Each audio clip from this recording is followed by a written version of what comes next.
চাঁদে বাস করার ক্ষেত্রে এবার এক ধাপ এগিয়ে গেল জাপান। নিও লুনার গ্লাস নামক এক প্রকল্প হাতে নিয়েছে জাপানিজরা। যে প্রকল্পের অধীনে চাঁদেও হবে বাড়ি ঘর, রাস্তাঘাট, চলবে গাড়ি, বাস করবে মানুষ।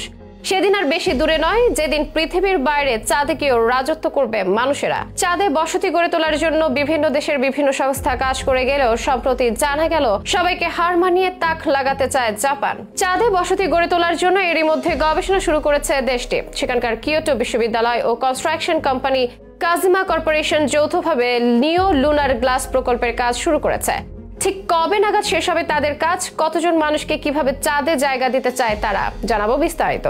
1969 সালে চাঁদের বুকে প্রথম পা রাখে মানুষ। 55 বছর আগে মার্কিন নভোচারী নীল আর্মস্ট্রং এর সেই কৃতির কথা আমরা অনেকেই পড়েছি কিংবা জেনেছি। এটার পর মহাশূন্য অভিযানে অনেক অগ্রগতি হয়েছে। এর মধ্যে আলোচনা এসেছে চাঁদে মানুষের বসতি গড়ে তোলার ব্যাপারেও। আমেরিকা একবার বলেছিল 2028 সালের মধ্যে ওরা চাঁদে মানুষ পাঠাবে। চীন বলেছে 2035 সালের মধ্যে ওরা চাঁদে মানুষ পাঠাবে। ইউরোপ, ভারত, কানাডা, রাশিয়া সহ নানা দেশ চাঁদকে ব্যবহারের উদ্যোগ নিয়েছে। এরই মধ্যে খবর এলো চাঁদে মানুষ পাঠাতে এবার বদ্ধপরিকর জাপান। সাম্প্রতিক এক প্রতিবেদন অনুযায়ী চাঁদে কিভাবে মানুষের বসতি গড়ে তোলা যায় তা নিয়ে গবেষণা শুরু করেছে দেশটি। সে দেশের বিখ্যাত কিয়োটো বিশ্ববিদ্যালয় ও কনস্ট্রাকশন কোম্পানি কাজিমা কর্পোরেশন হাতে হাত মিলিয়েছে এ লক্ষ্যে। চাঁদে মানুষ পাঠানোর কাজ যৌথভাবে শুরু করেছে তারা। জানা গেছে জাপানের গবেষকেরা এখন কৃত্রিম অভিকর্ষ তৈরি করে চাঁদের মতো পরিবেশ বানাতে চাইছেন। আর এই প্রকল্পের নাম দেওয়া হয়েছে নিও লুনার গ্লাস, যা মূলত চাঁদে একটি স্বয়ংসম্পূর্ণ বসতি গড়ার উচ্চাভিলাষী পরিকল্পনা। তথ্য অনুযায়ী লুনার গ্লাস কাঠামোটি প্রায় 200 মিটার ব্যাসার্ধ ও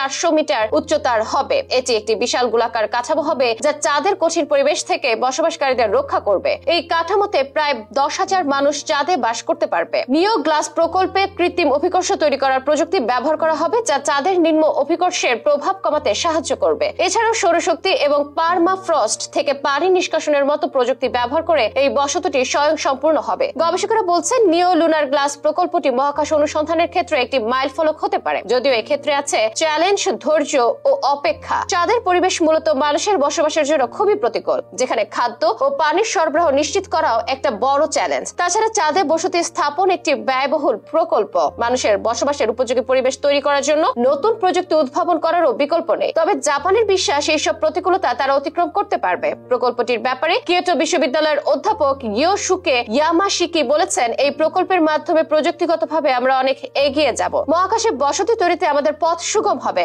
জাপানি সংবাদ মাধ্যম কিয়োডো নিউজ জানিয়েছে 2030 এর দশকে এই প্রকল্প সম্পন্ন হবে। জাপান ছাড়াও মার্কিন গবেষণা সংস্থা নাসা, ইলন মাস্কের স্পেসএক্স ইত্যাদি অনেক প্রতিষ্ঠানই চাঁদে মানুষের বাস গড়ে তোলার জন্য চেষ্টা চালিয়ে যাচ্ছে। চাঁদে সড়কবাতি স্থাপন, পারমাণবিক বিদ্যুৎ কেন্দ্র স্থাপন ইত্যাদি সব সম্ভাবনার খবরও শিরোনাম হয়েছে সাম্প্রতিক সময়ে। তাই এখনো চাঁদে বসবাসের বিষয়টি স্বপ্ন কিংবা লক্ষ্যে আটকে থাকলেও হয়তো নিকট ভবিষ্যতে চাঁদে মানুষের বসবাসের সুযোগ তৈরি হতেও পারে। চাঁদে বসতি স্থাপনে কোনো দেশের কোনো প্রকল্প সফল হলে মানব সভ্যতার ইতিহাসে এটি একটি মাইলফলক হিসেবে বিবেচিত হবে।